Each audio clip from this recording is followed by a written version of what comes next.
Since you guys were saying you liked the international diesel story yesterday, I'll give you another one. Not quite the diesel portion of the truck, but something interesting about semis that I've worked on in general.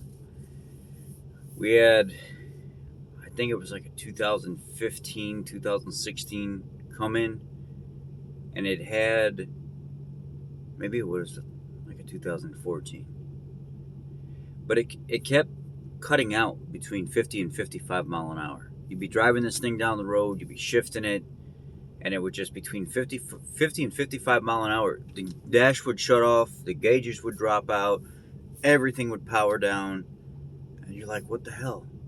Like, why is it only doing it between 50 and 55 mile an hour? I get to going through the computer systems, checking wiring, I get on the Hornwell hotline, I'm going through everything in this truck, following all the pinpoint tests, any of the extra suggested stuff. I can't get anywhere. An engineer comes out, and we work on this thing for 3 days. It comes down to the yaw sensor underneath the cab of the truck. It was faulty, and it wasn't mounted correctly.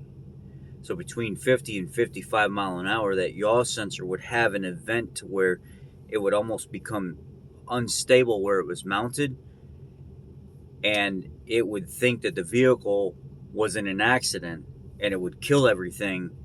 And then once it would pick back up, it would come back online real quick. So that yaw sensor that detects the position of the truck and how it's going down the road, if in case of a rollover or some kind of major accident where it throws that truck off kilter from being safe on the road, it disables the system because it detects the type of stance that the vehicle's in while making contact with the road.